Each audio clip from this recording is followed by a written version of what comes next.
La chose la plus importante de ma vie a été ma mère, à laquelle s'est ajouté maintenant seulement Ninetto.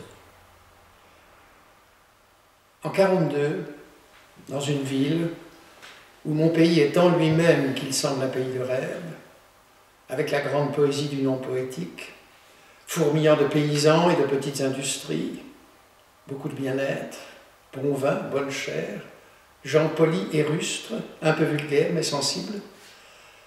Dans cette ville, j'ai publié mon premier petit recueil de vers sous le titre, alors conformiste, de poèmes Akasarsa, dédié par conformisme à mon père, qu'il a reçu au Kenya, où il était prisonnier, victime ignare et sans esprit critique de la guerre fasciste. Ça lui a fait un immense plaisir, je le sais, de le recevoir. Nous étions de grands ennemis, mais notre inimitié faisait partie du destin. Elle était hors de nous. Et, signe de notre haine, signe inéluctable, signe qui, pour une enquête scientifique, ne trompe pas, qui ne peut tromper, ce livre, qui lui était dédié, était écrit en dialecte frioulant, le dialecte de ma mère, le dialecte d'un monde petit qu'il ne pouvait pas ne pas mépriser, ou tout au moins accepter avec la patience d'un père. Et cela à cause d'une précédente contradiction, une de celles encore qui ne peuvent tromper les scientifiques.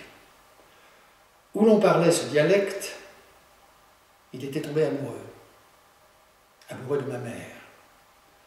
Ainsi, à travers elle, le petit monde inférieur, paysan, presque nègre, qu'il méprisait, l'avait rendu esclave.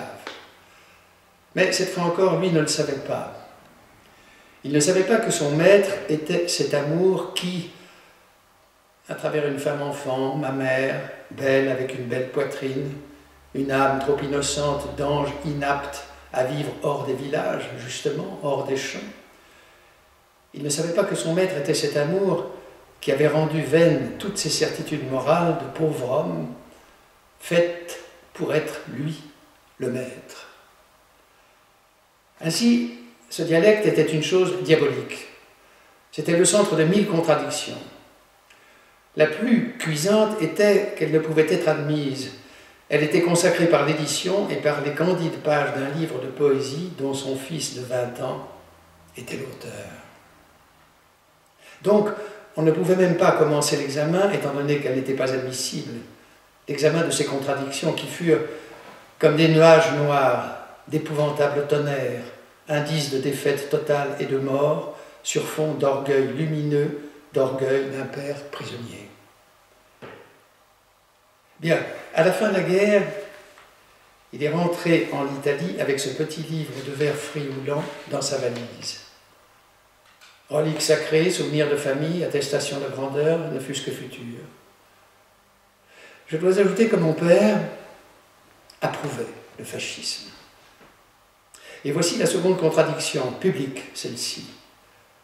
Le fascisme ne tolérait pas les dialectes, signe de l'unité inachevée de ce pays où je suis né, réalité inadmissible et éhontée aux yeux des nationalistes. C'est pourquoi mon livre ne fut pas mentionné dans les revues officielles, et Gianfranco Contini dut envoyer sa critique, la plus grande joie littéraire de ma vie, à un journal de Lugano. Avec la fin du fascisme, commença la fin de mon père. Ce que je dis là du fascisme est un alibi par lequel je justifie aussi ma haine injuste pour ce pauvre homme. Et je dois dire toutefois que c'est une haine horriblement mêlée de compassion. Maintenant que, sans les mériter, j'ai 44 ans, à peu près l'âge qu'il avait, au temps de mes premières poésies, je le vois hors de mon histoire, dans un épisode qui m'est totalement étranger, dans lequel je suis un héros objectif, coupable. Parce que je dois rappeler que, outre mon amour initial pour ma mère, il y eut aussi un amour pour lui, et un amour sensuel. Je dois rappeler mes petits pas de garçonnet de 3 ans, dans une ville misérablement perdue parmi les montagnes, à l'air déjà un peu autrichien, presque aux sources d'un fleuve au nom de musée et de guerre et de misère, un fleuve bleu clair entre de grandes grèves au pied des monts, mes petits pas au bord d'une route, frappés par un soleil qui n'était pas de ma vie, mais de celle de mes parents, vers le fossé où mon père, jeune homme, était en train d'uriner. Je dois encore ajouter, pour finir cette histoire, qui dénote dans l'ensemble de mon poème, que ces vers frioulants sont mes plus beaux vers, avec ceux écrits jusqu'à 23-24 ans, publiés plus tard sous le titre « La meilleure jeunesse », et avec les vers italiens de la même époque, nés de cette profonde élégie frioulade de masochiste, exhibitionniste et masturbateur, entre les mûriers et les vignes, vus avec l'œil le plus pur du monde. Il s'appelle, ces vers, le rossignol de l'Église catholique. Et leur fausset est encore une musique atroce et subtile qui, de là-bas, me fascine et m'attire en arrière. Je ne peux rien vous dire d'autre de mon séjour dans ce pays d'orage et de primes verts, un peu d'Orient, à la frontière petite bourgeoise de l'Autriche.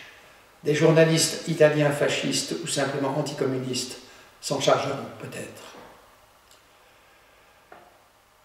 J'ai fui avec ma mère et une valise et quelques joies qui se révélèrent fausses sur un train, lent comme les trains de marchandises, par la plaine frioulante couverte d'une légère et dure couche de neige. Nous allions vers Rome. Nous nous en allions donc, une fois mon père abandonné, à côté d'un petit poil de pauvre, avec sa vieille capote militaire et ses horribles colères de sirotique et ses syndromes paranoïdes.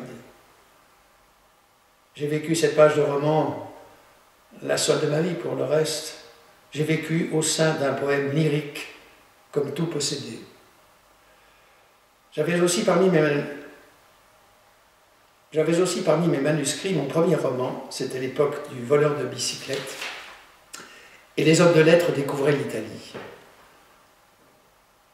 Maintenant, je ne suis plus un homme de lettres, je les évite. Je n'ai rien à en faire de leur prix et de leur presse. Nous arrivâmes à Rome, aidés par un oncle doux, qui m'a donné un peu de son sang. Moi, je vivais comme peut vivre un condamné à mort, toujours avec cette pensée comme un fardeau, déshonneur, chômage, misère. Ma mère en fut réduite pendant quelque temps à faire la bonne. Et moi, je ne guérirai plus de ce mal, parce que je suis un petit bourgeois et que je ne sais pas sourire comme Mozart. Dans un film intitulé « Des oiseaux petits et gros », j'ai essayé, c'est vrai, de faire œuvre comique, suprême ambition pour un écrivain, mais je n'y ai réussi qu'en partie parce que je suis un petit bourgeois et que j'ai tendance à tout dramatiser. Comment suis-je devenu marxiste? Eh bien, j'allais parmi de petites fleurs printanières, blanches et azurées, celles qui naissent juste après les primes verts, et un peu avant que les acacias ne se couvrent de fleurs, parfumées comme de la chair qui se décompose dans la chaleur sublime de la plus belle saison. Et j'écrivais sur les rives de petits étangs que là-bas, dans le pays de ma mère, d'un de ces noms intraduisibles, on appelle Fonde, avec les fils des paysans qui se baignaient innocemment, parce qu'ils étaient impassibles devant leur vie, alors que je les croyais conscients de ce qu'ils étaient.